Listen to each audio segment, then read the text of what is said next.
Kore bege gau seniare ke sea de dau polo kalama go kore bege u whakamalu malu he tala whakatapu kakato e whanua pia mo e lotu ka e atape mua pia mo e se vanita e o tua pia mo e tangata ke whahoko atu e tau polo kalama tauanga mau peki ai koe tau polo kalama au susu i he fiafini pia ko whawhita e ki o tua to mo whamalo pe tau ki o whai e o tua ma au mo au pia mo tau ngahi family me ngahi tuunga kotoa pe o tau lave monua i he ne keresi pia mo ene mesi o kune whakakoloa aki ki tau tōru e taim whai ngata a koeni pia o whakaofo mau bea e o tua i he whanonga anga o tau whanonga ai i he mo ui koe ni pia ko whamalo heni ke kau frontline ni i he tuunga kotoa peo ku mo tuu pia me iai pia mohono pātolo aki mo poupou he ngawe ku tau whai pia ui kai ke tau pore ai tau whafoke lang e moelelei ko toa peki e o tua i ene tauhi mo e ofa au whai mai tau mo ui tau wausia ai ai he whiawhi whakakoloa koe ni na e i gai e u whakaukau ke whai ha tau polo kalama he whiawhini e na whakaukau peki u ki malo lo re rei he ahoni koe hi koe wike eni mo ua au pito na au toki foki mai ai bea mei meri poane whakafua o tau ngahi whatongia i e tau makawhetori aki e tau ngā ue e koe mea koe ngā ue ku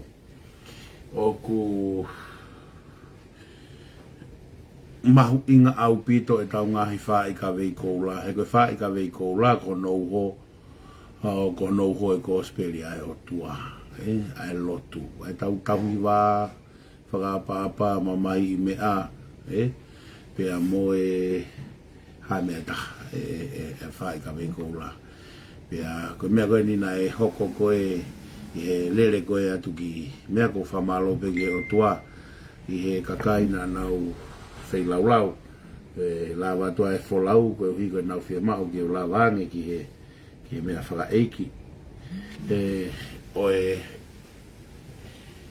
matapure mau tofi o lawaki i toki ilo ai koe tokon Palestini ai tu a hahake koe fohala ho lawaki o tau whaao koe tokon Palestini koe au tokoni ki he i hawatu itu ia Palestini koe manipoane koe kawhai a la waki ko mau kakalaia bea ko whiawhia pe ko ilo e lava atu ko kau e kainga la waki i hono pou ai tau ngau e whai koe uhi koe komiti e nau tuu mei New Zealand, Australia o au peki Amerika ai tuu mai e whangatoko ua mei he koloni pea na e whai e nau katoa ngā i he kolo o lau aki pea nā gulawa to whai e whai lotu he toa pule lulu pea o whamalo atu e family tū kai ki amanaki au ko mou ofa na e tānaki ke tau o awe aki e tau lango maki ke whatongia o e mea whaka eiki nā ku o wale lahi o mou ofa o tau o whahoko o tau whatongia whai lotu pea tau ui mo e ofefine o e pekia koe hui koe whanau pae ai koe more nau lagi more nau whae pea more na lawaki koe nau tamai pea na ui mai pe o fefine lahi o lawaki o whai gai ho tau whatongia e kui tonga a tau whaao e whohalahi pea utoki awe he pule lulu ki New Zealand a kore e whamiri New Zealand kia nau taimi ai pe moe pekia pea alo ai pe ki tonga ko whamalo atu ki whamiri tū i he tau umata ono fua e whatongia pea mata tau wheiwa e tō lahi he tau fua whatongia he hange koe kulawe i he tau whailotu he aho whala aho tokona ki po a po ko mai whamiri ko nau toto o hau e siasi ko nau kau ngā lotu koe alu ai tū koe alu atu e whamiri kehe kehe ala tu e ako i kako kehe kehe ngā hisas kehe kehe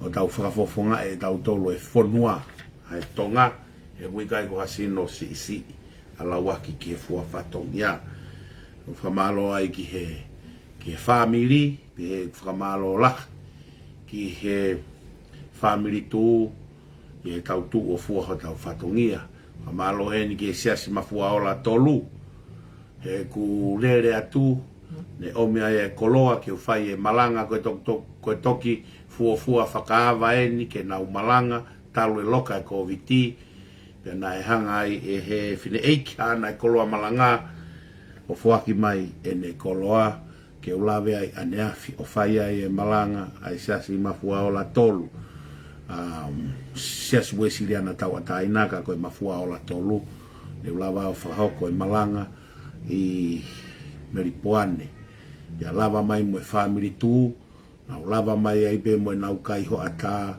o mau kaiho ata ai pe ai i he aneafi ai pe mo mau kumete ia hange ko lave whakamāwhana whakalotovela ai whiohi nā tau whai e lere atu nai whai ki meripoane ko tuipegu iloto hena tuusi ki wha o ne lua tomu yang e tangata mo ne luku ku mau os whakahoko e mau o wha klosi ang ai peo mono mai e ne luku o mau o moia ki he whai kawa he osi ai whai lotu pea mo e ave ho tau hala ki ala waki pea mo e family o whātu tuusi wha o ne lua kai ke aha ki taimi ke tau whai kawa koe lobena ke tō mui mai me ngā ue ka koe anga ia e tau whio hi so te koe ni koe mea ofa ni ai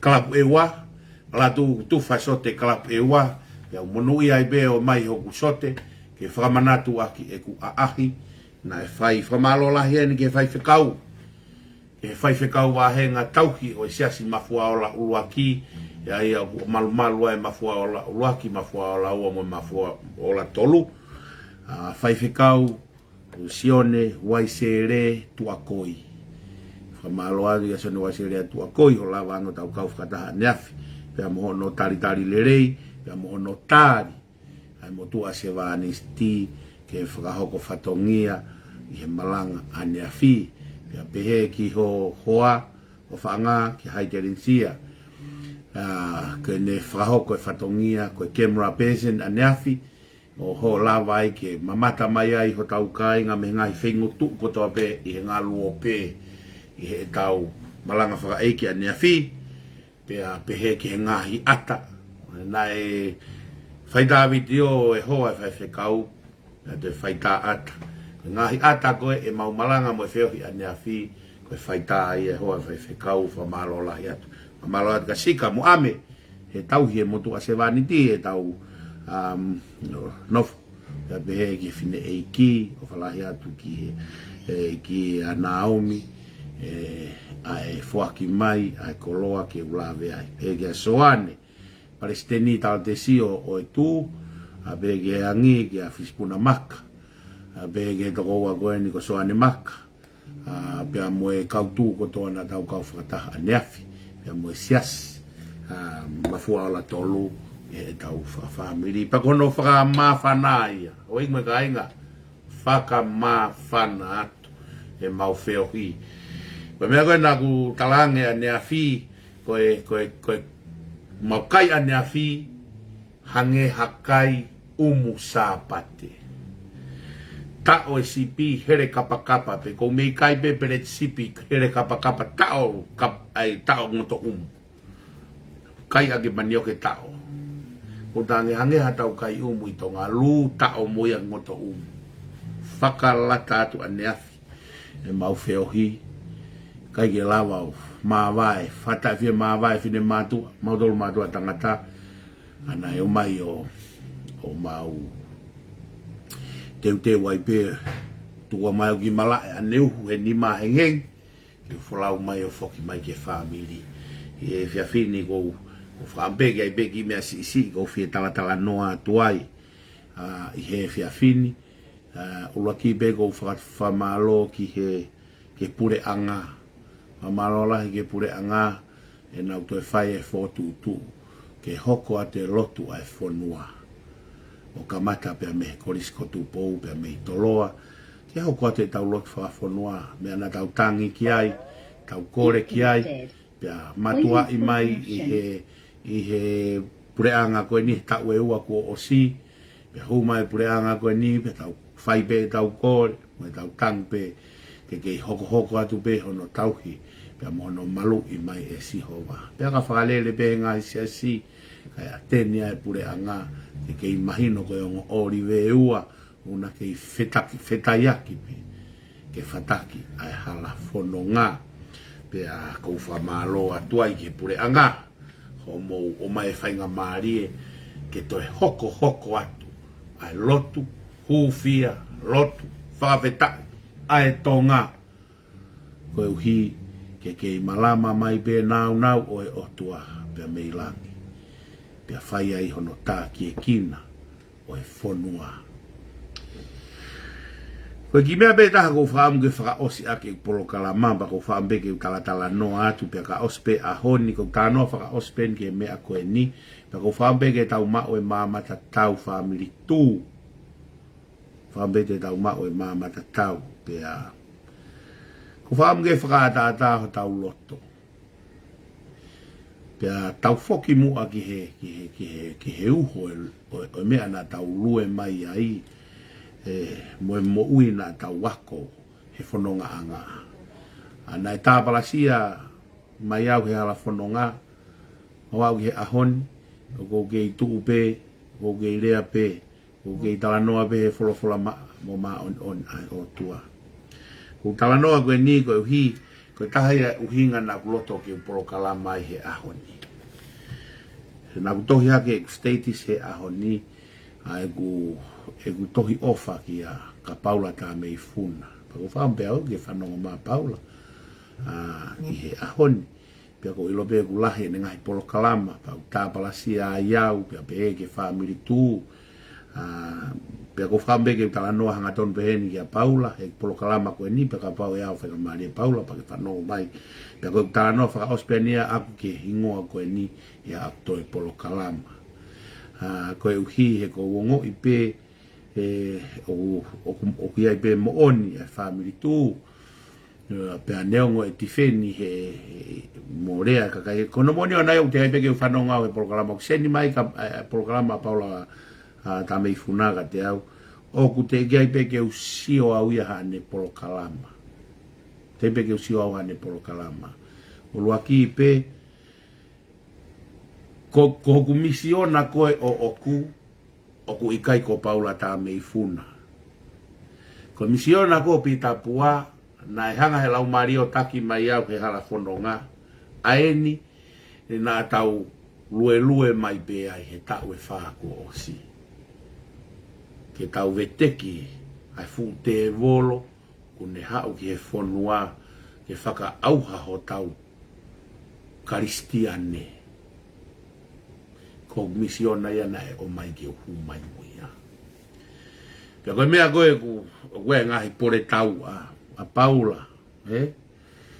Pokono te ungawe ake hingoa koe o ku ilo i aki i he mautupu hake. Kono ingoa ko vuki na mau ilo i aki. E tuko e Paula kau tānoa ta kono vuki ku mahino rerei ka te au. Ko vuki koe moko puna ua ia o e mehikitanga e mautamai. Moko puna ua ia e mehikitanga o e mautamai. Aia koe tuku koe avuki, koe o whaka apa au pia mo e ne whae, ko ku ila mutu avuki. Ai ko puata mai apalu, ko no tu o whewhine, o tupu ai avuki pe ko Paula ta mei funa. Pea kou kei nofo pe au he tu unga ko ia. Ko tu whewhine o Paula ta mei funa, na e whahu ia pita pua, ai u tau hingoa ki au koe tau ke te eku tamai. Pea kou kei tuu pe au he tu unga ko ia.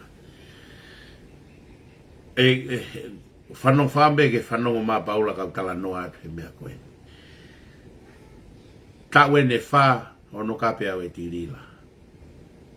Kou kei ofa pe ka tirila, o te bege whanongo mā tirila kou ka pe ange ki ai, li e diri lau ki olunga, li ki lalo, akahi, malaki, ilo be diri lau ki ahoni, te wal be diri lau, o tafoki be diri lau kai ke to rea mai ka te au, u te gai be ki a hako e ke ufuaki, ha lea ki a diri lau. Koko e ni wuki, paula ta mei funa, ku ke hoko mai he tai nimi, pia, ka pau te unofo au ia, o focus pia unofo pia o tala noa ke tā mai, pau tā atu, pa ke tā mai, pau tā atu. Te ke hanga rewa e ko toko au me he ku misiona, o tio atu au ka koe, kai tuku e ka veinga koe. Ku hanga he o tuaia o mai ka te au. Ke hanga rewa ko distreki au me he laine koe, ke ulue ai. Pia ua, ko misiona ko o ku,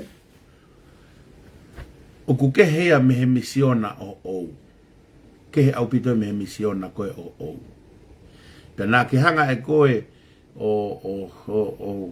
koe talamai he ni nā ke kai la ko tā pene tū ke movete koe rea koe nina o sfai e au ki mua te tā e patoa o movete aia ku ke hau rewa tai ni mo talamai ke tā koe tū ke movete sai koe mea koe nā kurea aki ko os hoko ia. Os hoko ia. Koe misiona ia o oku. Sai. Koe misiona ia o uen ku ke talamai koe tā e tū ke movete. Koe mea koe ko whaampeke ke whanongo mai. Koe ko movete me aia nai o mai ko ku misiona. He koe mea koe mo ui o kupure finangalo o e otua. O kai ko koe mo o whakauhinga tohi tapu, o kui kai mo ko au, ko ta whatongia peke ta talanoa e mea koe ku tatui ki ai, ko ene hoko, o whakahoko toko taha pia e sihova, ihono finangalo ki ai, pe i kai finangalo ki ai. Ko e movete a e patoa, ko ene finangalo ki ai ke movete, pia movete. Neongo te ukalanga tau hoku reo ki wheka kai ke whinangaro ki a Sihova. Hei kai peke toi movete patoa ia. Hei kai pe toi ose patoa e mei whare area, he whiri whare area. Kana ku kalanga au he kulue mai ko hoku misionai. Ke tāki ki nau tolu me he whanua me pureanga. Ke uana te nau te sai. Ko osi tau e misionai a ko ia. Pia koe finangalo ia e mea koe kou tala noa ki ai. Finangalo e o tua koko. Koe ni ku ke hau ko kaila o tala mai tohi tapu, pia ke tala mai ko o tā ene tū ke movete. Pia ka pau he kei finangalo e o tua e ke movete tū, kou talatka koe paula. O kai ko koe ku ke pure i ho o, ke pehe mai pete u tā ke movete pa movete. Koe tau ngā ue o ku pure a Sihova. Pure a Sihova. Ke movete, mo ene ta e movete. O kai ko paula ta mei funa, o kui kai ko pita pua.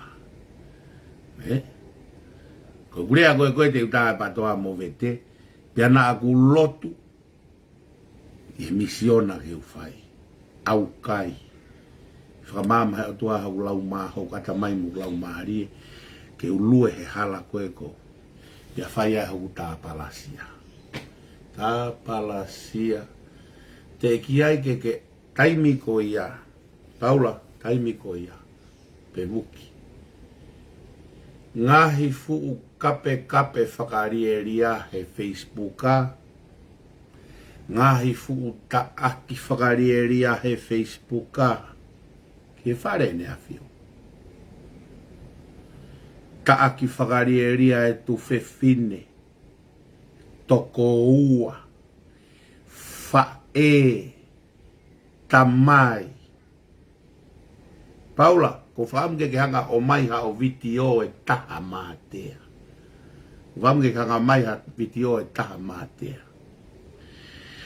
O kukerea ai, pete ke tuuai ke whakawhepaki ai ulunganga palaku ko eni. Tau ene whaeni. Tau e ka mata mai kape ia me he wafe taha fitu. Ko lue ko ni ke whama opo. He te mausio pe motolu pia māmangia e mea kou tala noa ki ai. Mausio pe motolu. Pa kou kore atu e family tu. O te motolo komeni he ne pousi. Muhanga motolu a pusi ke sio ku lahe kau sio, pia lahe kau komeni, pia manakoa. Kono tamatei, o te motolo whanongo hane polo kalama, o te muteo sio hane polo kalama, o na muteo komeni hane polo kalama. He kumuhong motolo pusi ai sio, he toko lahi, pia ku pehere vai au toko lahe kau sio, mo e whakakau kau. Kai tuku peke utala noa maari e pe. Toki o hofi pe e paulau, he ofi, ai whiri ko eni. Le toko osi. Mo e osi ai whiri. Talu e kurea a kuia he tau e wha. Ko e kape koe na e whai mai a me he wafe taha fitu. Ko foi teu whiri ko he wafe taha fitu. Me teki ko he ene awhio a teu ai wharearea he wafe taha fitu. Ko e taimia na e pala kū tahai, ai ngahi rea whakaririfu, a o whakahoa e whare tui. Ngahi I misi tu usi ulu, ngahi I misi whana I e fo ila e, o ene awhio tapu mo ene awhio. Ngahi I misi whakaririfu, ngahi rea whakaririfu. Paula, te kai ke usio tu o taha. Ka bauna koe tangata koe ku ke ofa o tua, ofa I tonga. Na ke osi kalanga he taimi koia. Toki kalanga pea Paula he hingoa pitapua. Te kai huto o taha mai a Paula, o rea I he ngahe tau mehi wafta fitu. Wafta fitu en, wafe wouan. Tau ene nima.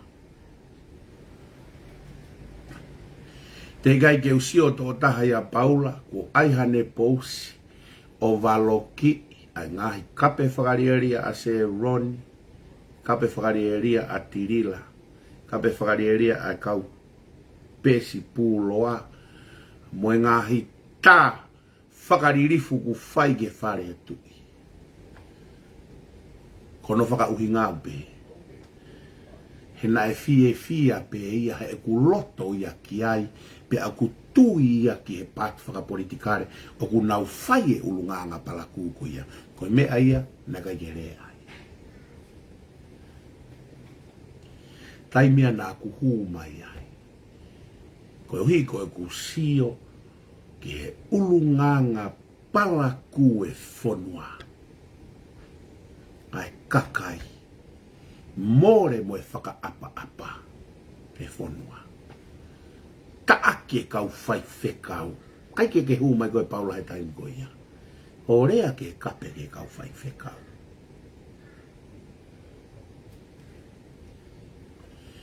Kai ke toe haku ki fo I rea. Mu haku ki I mafuhinga. Ho o to'o mai o whaka uhinga. Pipiki he kifo I rea koe lesi lumu, pia ke kai lai. Ka kai ke rea koe he taaki e kutamai, taaki e kufae, taaki e kakai, taaki e tui, taaki hono whare. Lai uhinga na kai ke rea ai, he kuke tui koe moe kakai koe o kunau whai e kulunganga palaku koe. Tuko e whaka aringa rerei. Tuku hono to o mai wholofola Paula o ai kea ke whakatonua aki holoto ai me aku ke tui ki ai. Ka mea ku whaunge tala noa re rei he ahoni. Ke whoki mai o malanga I mai mea koe kou tala noa ki ai.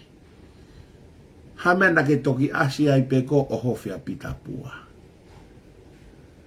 Ka kai ke asi he taimi na ia e ninsa I tonga. Asi he taimi na e hoko ai ngahi tāmate whakaririfu I tonga. asia he taimi na e hoko ai hono fuhu e ngahi a koe tonga. Na kutu hake au Paula. O rea he mea koe oku uhinga e ke ngahi ako. O rea he uhinga koe oku tupulaki e whaihi ai tonga. Lue ngai mea koe na kurea ke ai Paula. Koe taimi pena e mawahe mea koe na kurea koe ke ki ai. Nonga e whonua. Sio ke whiri koe waftahiwa. Koe kakai e na kurea ki ai. Pureanga koe a krisi. Taimi koe na chief e koe ka poiwa tene toa. Kai ke toi aha ke whanau ako. Kai ke toi aha kau ning sa i tonga. Holo e whaihia. Sisi ange whaihia. Ha molofia e tāmate. Mawahi atu e ngai exiteni whakaririfu na e mei whaipe sāpate mo e ngai exiteni whai. Waf kutano ene waf tāwalu Paula. Whanongo pe koe te tala noa pe au. Pe e mahu inga maari e pe ka koe tala noa. He osi mahino au pito peho o polo kalamba. Polo kalamba au koe tau whehia. Moe loto tā ngia. Koe uhi ko holoto i patoa. Ko tala noa pe akuia. Koe uhi koe ki kau mui ko a Paula. Koe kau patoa katoa. Airi hai lui. Kau patoa. Pe taim ko kape ai koe kau patoa ia. O te kei whanongo to daha kurea Paula kia ki nau toa. Iloho ngahi kouti vesi Paula. Kai toi kehe mo kouti vesi koe ai te volo. He taim koe nane. Te hatu ka si su koe kuo tohi. He ulahi ahi koe i he maa. Vilo tu oua mai te volo tange e te volo. Hopo koe kuo tohi. Pea kouti rewa e te volo ai vesi koe i sāme. He kai tau ia hovae. O tohi sāme. Hanga he te volo o tohi mai, o to'o mai fo i vesi koe talang. Ko tohi kai tau ia hovae o. Hopo koe hapapai ko kau angelo. Tange sisu. Alu ki mui se tane. He kuo tohi ke oua te ke ahi. Hau ia to'o mai fo i vesi folofola ahi ia ka folofola mo ui. Ko sisu ko folofola mo ui. O koe kia taha ia e ilolahi ange ke folofola ia tau tolu ia se tane. Me se neski whaha. Pea e mea ngā ue aki e se tane ai folofola. Soko no kehe heni. Oi fo i rigo a se tane ahi onoa. Ai e se tane fo i ahi onoa. Ke whai e si isu o whakatatau ke loto se tane. Ka kai ke whai o whakatatau ke uhinga na e tohi ai. O folofola mo uia si isu. Koe palo pare maia e tau lau. Ai folofola he ahoi. Koe huiko te loto tāngia. Huiko te loto tau veia. Pa te toki to o mai folofola tā aki. Paula, na kei whehe tau koe nai. Ko whehu ia. Hanga o tāri mai. Pe o mai hao vitio wafe taha fitu. Folo ek malanga ke waf taha fitu. Malanga e waf taha fitu. Talo ek malanga ke wafe hongo fulu he social media. O koe kuk malanga ke ahoni koe toki malanga hake peo malanga. He ngahe mea whakaporikare. Ikai, na ulue mai pe. Mo rea pe. Manu i ka haure rea pe. Mea koko whakamai paua. Waf taha walu. Maha o vitio ai ho malanga. He kona e ka kai mo tautu i sapate kotoa pe. I tonga. Mo kau nin sa, mo fuhu e tamai ki ako. Ko mahi noai koko o whakapolitikare o whakauhinga to i tapu. Ko hiko o loto tāngia. Koko e moai koe sare si waka koe buhai. Mahino au pito ho o mo o tua aki a akirisi. Ho o mo mimio e to i tapu. Ko hiko ho mo koe no whakawhepaki i ko akirisi. Pea mo mimio rewa whenga i ke whakahalaki aki au. Koe uhika e tonu ho mo loto. O kore atu kau tu. O te muto e kape ki ai, o te muto e lau motou ki ai, o te moto o te sio hene polo kalama. Mea nui koe attention seeker. ai ko ne me ngau e ak e ia ke kumi aka ne kakai ke sio he ne polo kalama ko me ko talat paula ulaki ha ko tari fehu i gon go fehu i fu i longa au pito ko sio mai ko tata no at ko ofa ko ia ko sai na to ia ko ofa ka ko to me ko ofa masi suka paula o ku ofa mai a si su ki a tau tolu katoa. Ofa mai ka koe, ofa mai ki au, ofa ke taha kotoa pe. Us mahino ia. Ka koen paula. Ka anoa sione, ipseri ko a sione, ka mai sione. Ka ku ke talange ki a si su ku ke ofa ki ai ka koe ke ofa ka hotoko ua. Koe loi. O ku tala i maamani e whakamoone tau ofa o tua. Okay? Kalai maman e tau ofa o tua ko whakamore more pe o pau ke tau whai whakamore more i mamani he kai toki tari me ilangi e tau kore mo e tau lotu ko hui ko e lau koe lotu koe aiki koe ha kai lai lotu aiki koe lotu koe aiki pe e whamore more e ngahi anga hala o hange ko e mau whakamore more aki nau tolu o whai anga hala mai ka teki mau tolu ko pau ke tau ula whakamore more tau tolu he ka tau tau whakamore more tau tolu mei he ko mea ko u kai ke whakawhe paki i au ho ke uhau ke tatu programa mai ko programa mai mo programa o ku i kai ko e ku misiona aku ke uta ke whao whakawhe paki i koe o ku fuulahi ang e misiona mai o tua ka te au i a koe mai au bitu mea na utohi ake ko me ni paula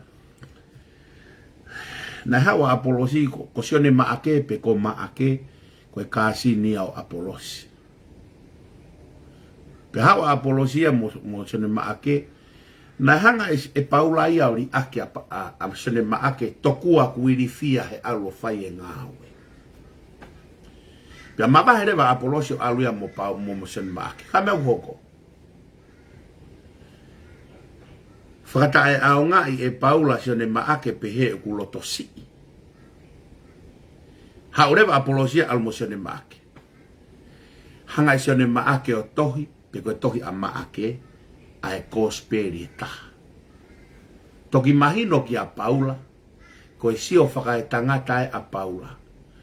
Ka guiai e misiona sione maake, ko si angai o tuha teu maana. O koe sio a tangata ku tonu maupe. Sai, ko misiona ko a aku paula ko o sio au he kai tatau ia mo finangalo o tua ke me ako ko fai e au pa te ke ha ko fakanga e me ako ko fai e au ka finangalo o tua e ki ai e osi ho mo ui au pe osi mo ho i vi he kai kaila pe osi mo ho fakamatala osi mo fakamo ndo i tapu e ke lue pe me ai ko fai ka pau finangalo o tua ke hoko atu sai ko tohi ko ngawe vahe hongo fulu mo ngawe vahe taha tala noa koe oi tuku hifo koe fu hai ko ne ngoe e kitau tano mari ko hi ko ngahi tohi ko e kakai siu na nau ke puke be na tole fehi a ke sendaire Puke benado le fihia koe ki sendai. Pe hau koa kori niusi. Matui ka kori niusi, Pe alu koa pita koe ke whare kori niusi. Matui nai hanga he kau sendai re ia, he kau siua ui kau sendai re koe, tae maa. Ui koe kuri. Whangamanu koe nai tae maa koe he whakawa motu a, he whakamatala koe he whakawa motu a koe, i he tohi koe re tiko. Nai ui a koe whangakuri mo whangapuaka he kau siu nauto. Alua pita huki ai. Pe alotonga koe lotu koa pita ku toe la umare ma onihea. Tō ia e kau sintaire. Laue vahe taha. Laue vahe taha. Ai loto mamahe kau apostolo whanongo kuha. Kuo alua pita ia huke whare sintaire. Ai mea o ku tapu mamahe i he lotu ai kakaisiu. Tai mwena whokata pita vahe taha ko ngawe. o whakamatala mea koe na e hoko ai misi mo ia wange o tala whekau o na uo na whakaosa ke pita tala no e pita lo tonga ene lo tu ana te kai ke paptai so ia to e lau maari ma on ia fukau sentaire koe o kui kai tui ai kakai siu koe kakai ai o tua ya he anga pita to e rea koe ni ke kau wakonga to e nga kau wakonga kau fina ngalo o tua ki ha mea ko hai tu hatangata ke ne ta ofia. Ka bau hala ho mata o ki misiona koe o kou fai. Ka koe finangalo ia e o tua. Paula, ko hai tu koe ke ta ofia e finangalo ai o tua. O whakatatau ki o lau e tohi tapu mo ngai whakamooni. He te ke whakamooni pe koe o whakatatau mo o tui whakapolitikare. Koe tau ngahi misiona, na e ui koe a Paula, na e tange Paula e ke kau wako, koe apostolo a uia e sentaire. He nai kei fihia pe lau siu mo sentaire kau wako nga. Kana e ui pe a Paula ia he tohi tapu ke aluia ki tu a ke ngai whanua sentaire. Mea na e ui e, o ke he hono misiona, ona me misiona o pita mo Apolos, mo se misi mo kau tamako ia. Ko inga koe utala noa Paula. Oku ikai ko koe ia oku ke pure i hoku misiona. Ko misiona u ate o tua, atu peo whakawhi unga ko ho Paula. Ko misiona ko hanga o tua o mai kau, o mai o whakawhi unga ki hoku pita. Pake nofo ko whakamau i au, moe ngau e kou whai, ka aku fina ngalo e o tua e ke he ngau e kou whai mo misiona. Ko hai tu ha Paula hange ko koe pe ko hato e whai whekau ke ne ta ofe misiona ko whai. O hange ko tānoa gane nai. Na hopo mai mo misiona ke vete ke tui koe na nau kape whare tu i mo. Kai ke toi hawhaka apa i tō ngā moe. Hoko mai ngā himwhakariaria ke whanua. Na iri fia ka kai he rea ka nau tolu koe ha kono kape whaka aho nau tolu. Taaki hake tamai moe whae. Pea pe au iau he o tua ke uhopu hake ke kape au, pe au kukei kape pe au ke aho no family. Ke ukiri fefe ka orea, mo fe mau he o tua ke vete ke patoa, taaki ki tu anau tolu, hange koe lau ka sere mai a vahe uluaki. Haru, hifu, laiki, taaki, laku ki tu, tofo o, panga fo o. Fili he wat afe ta fitu toko ta fa e patoa. Fili he wafe wa he wafe wataha. Kai ta patoa i loto. Tolu na to i loto, o saka fisi ngai ka to e tolu i loto e patoa. Kai ta patoa i loto tale ale atonga moi kabinete e fonua. Ko toi hare vai. Me aku hoko koe finangalo ia oe otua. Ai pure anga aho. Moe ka kai ke whare area he aho. Ko whe ho potoa. Ko whe mea ke malanga iai ho tui ke patoa. Whe mea ku ke tui. Paula ko te mokalati. Ko e kakai ko e ka kaunga e o tua. Ke he te o kalati me te mokalati. Pea ko pe ke tui au ki te mokalati. Ko ne kai pe ke kau e o tua ha mea. Ko te mokalati, kakai. There's no God there. Te mokalati na e wha uia pia me karisi. Whanua koe koe ke hao toa mo ui ai. O toa tampua pepa mo e tangata. Ko tong, ke heia. Ke hea upita tonga. Ko mea pe ko wha mai paula ki o ki tala noa tu ka koe he ahon. Pea koe ne ose ne utala noa tau ka koe. Kai ki utoi tānoa polo kalama, hoko atua uia ko hoku misiona. He fuulahi hoku misiona o kuia. Kia koe. Peo kate o doai ho misiona pe o.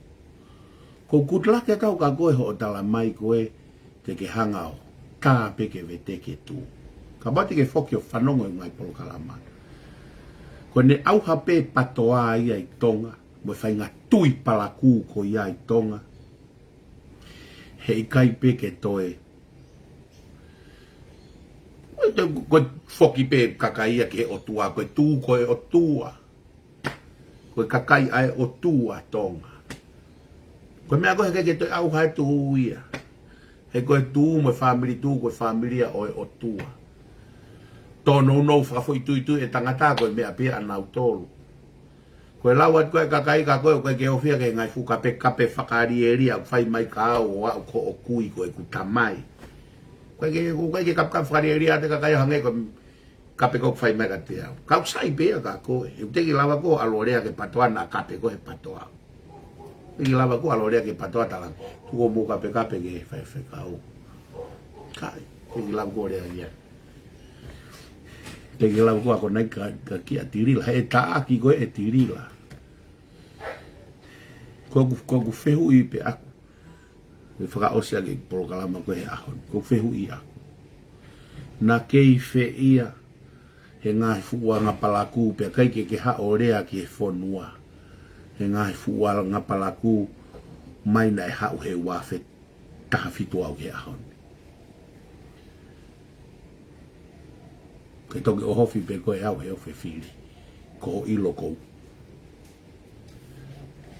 Ko te ke toka ngoe ke kurea malo, he koe ke o kape au ke tamai a krisi. Koe ke o kape au ke whae a krisi, tunga ane, ko no toko ua mono whangato whaafine. Ko urea peo ke anga whae a krisi. Ki mea whaka osi, he toko tahana e, tohi mai ka au eke mai, he uhanga tuko tuu hake, pe koe haha whai hia a krisi. Haha whai hia a krisi. E ho eik moe ka inga, o te gai ke to e iai hataha I tonga, e mo ua lahi taha, I he pure anga he hopo lau I COVID-i. O lahi an ko ne hopo mo ua, na mo ilo pe ai fili ko he wafe taha fitu. Na e pau ke to tongi ai hono mo ua, mo mateni he whakamau anga ko e kilu. Tāna ke mo ua mateni mo ua agrisi, pia kono re ko tiku he whakamau anga. Pau ke na totonge kilu, pia totonge 5 star ai kilu koe ni. Ki he purea, ki he whamawanga. Koe whai hia ia, ko e te mo ua pe he whare hopo, tālo e mo ua a giris, me he balongo fulu pulahi, hiwango fulu tupua o mai ki he ahoni. Ka pau ku whange ko pe he malo wheu ia e patoa, ya hafa mo oni ku fai hia a krisi. Koe ke aha taha I tonga mo ua lahi taha I he whakamau anga I he lau I kovi mo e loi ko a krisa mo e a krisi pokiwa. Koe mea nau wha aia e polo kalama o si tonu ke second, third pa o te ngofua hataha ko mo ua whakamau tatawa e pepe koe lau I kovi ke huki whare area. Koe hui he hupe ki whare area mono natula lau I kovi o hoko atu hene ngā wei whare area. Ngā ka pau wahata hune toi whehu ia mea ko ia. Mō ki he whamau anga te nau o atu e mea ko ia ka mautoro. Koe ia hataha ia e mo ua lahi taha. Mana me miliona pa anga ia mo ua pe ko vai ua miliona pa anga ko mo ua a Samuel a Crispo hiwa I whamau anga. Koe hala ia I he lau I kovi mo loi. Mo ilo e loi kau e anga hala e kaha no meni sini he tohi tapu ai loi ko toa pe o ku asi he I he mea. Koe hui ka pau eke mai he kau patoa pe ku haha whai hia a kirisi. QDS charge the most expensive liar in Tonga. Pea koe hono whakaori he na e totongi ke totongi a kirisi ia ene mo ua mi hono kato. Totongi he kakai tonga. Kona mo ua e mo mateni he kai lava ke na kau he firi he wafe tafitu mai ke ofia. Kona mo ua mo mateni na tanaki lo ua na e kilu. Na e whemau ke totongi whamau a ngā kilu ko ia Ka lava ke na fili lo wa fili wa afta fitu. Sai ko fra moni ka ba ko ke mo tu ia mo ke fra mawanga mai le ko te mo wa tanda iki ai. Ko hi ai loi. Ko hi ai loi me lau I kovi I. Ka uton ke ua te hua ta hiki whare area, kua mo ua I he hia koe, lau I kovi, ta mai loi. Ko hui he alupe mo fui natula ko ia loi, o fai he whare area, o fai he kabinete e pure anga. He koe hia whaka, he koe ulunganga pala kue ai loi, pia kai peto e mo oni ha mea tene whai. Ko ki mea bea ko wham ke whakatana ke atu ke tau mea.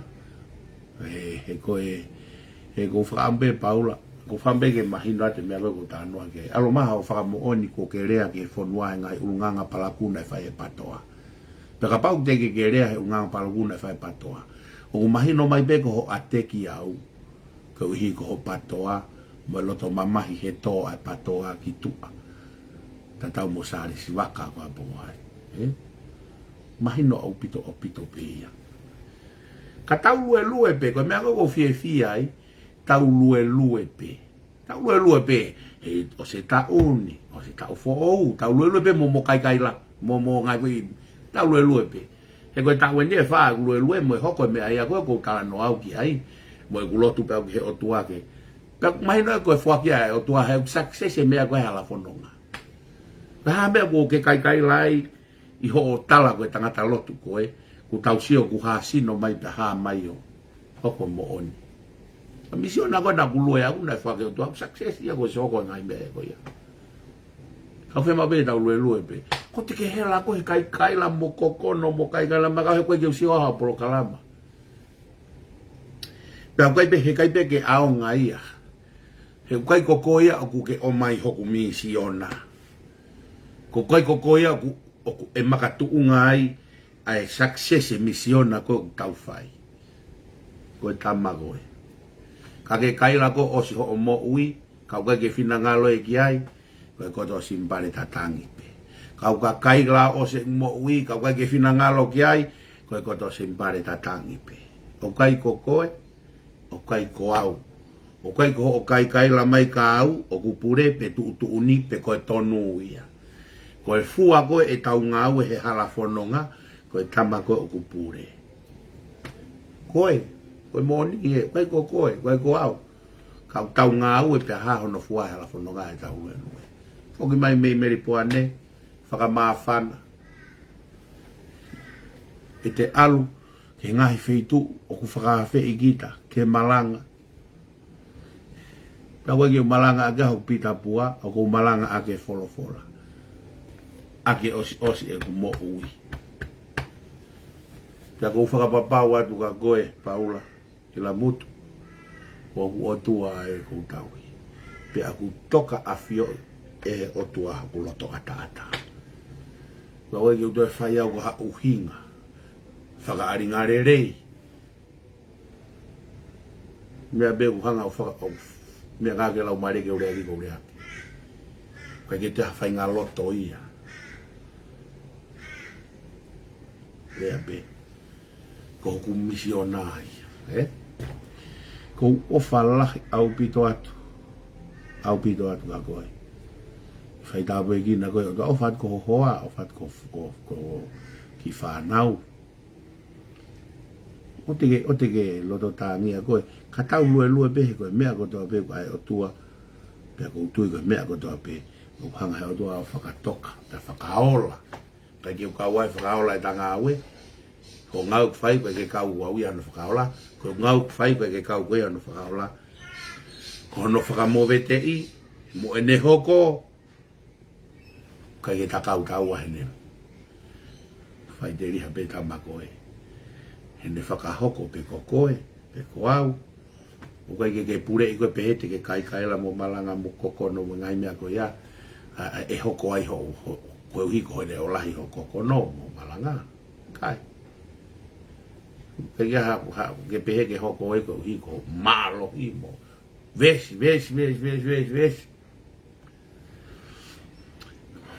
mea ki whakamahino atu kako e oku wao niu mo whakarewelewa pe ai o tua e ene whaiteria pe a ana mo ene whakamao pe a ana mea ku whemau ki whakamahino kako e o kai koko ke pure hau misiona o kai koko pure hau misiona o kai koko o ku pure ki he ola ngā ue ku ke whai o kai koko o ke pure ki he ola e ngā ku whai mea e ku whakafoki ma wai bia langlangi ki he o tua o ku ke iao niu pe a whaiteria pe ai o tua o kai ko ha palofita o ku ikai ko ha Palestina talo e lue mo ku ki kai tolo ko se va nite au ai o tua ka mo e tangata o fai ho fatongia he tau ki o va e tangata he tonu ai ku tau ki va o tua he kalamai ko e tonu ko e he ko mea ko ku hinga e mo fe kau ko ula o fa ki he o tua o fa ki kau ngā api o koe ke te kalakalanga pe ki he o tua ka te whikau whia ki ta ke kau ngā api ka koe ke lawa ke alu maa wahe o whikau kola o whamoni e te ngāwe ki he o tua mo te o wha o tua he te whawhea ngai o to kau ngā api ko mea u ngā ahoa e o ngō whikau kola ko o whalahet ka mautolu whaita puikina ki mautolu e o tua ka tau lotu do mafu mau fa malo atu e wika whainga maari o e whiawhini malo atu e lava e whatongia e wike eni na autoksitua me iaida me beri puane sino e tangata koe mea vai au tua ono whakaola e whatongia o ai awhiona peia o wika i ke haku pure ki ai i ke haku kākāku ngai taha ki ai whatongia pia koe ke rea o whakahoko whakaola be e o awhia. Whaitau pe ki nāngi si paula. Tā mei funa. Ne ngāwe o whai. Whamāmangi ho malau maari e. Mohono lau maari e. Ka taki maua he mea kua ke whai tūtu uni. Ko hono misiona. Mohoko misiona. Me o tua koe ke unofo ai pia tau whehia ki he te he pila mutu koe ni. Pe te urea ki ai ki he ne kai la mai. O hi he te ne hanga he te wolo to'o au kai puri e hala a misiona ku ke whakatutu māko. O whenga mau pe ke whakaata mau pe o kuloto mai ata mai. Ke uturi fua pe o lau maari e pa mane whai tutu. Tā pe ki nānge tamai a paula pe ke hoa kai maasi whanau. Tamai tokonyange ki ono lau maari e. Whakamoko mosio o whatatau he keresimo e o awhio. Mai ko hala whanonga e o e aho, tō mui e o e aho koe ni pia mono hala whanonga, kau pe mo ki mautou. Tāpe ki nāngi si kau whanongo, me hona o ngā hei whakautua a ngā, pia mono o ngā hei whamiri. Tāpe ki nāngi ai motu a sevani ti koe uhi, koe ngaka whatongia au tūtu uni e awhiona, o lau maari e kene tāki e kina.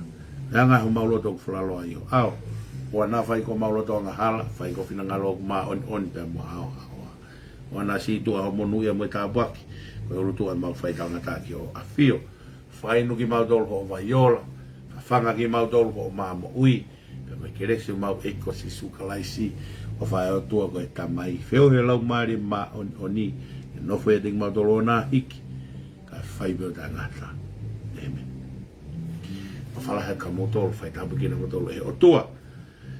Toi ngā e aho, rewe rewa e malanga, kau ta kau atu.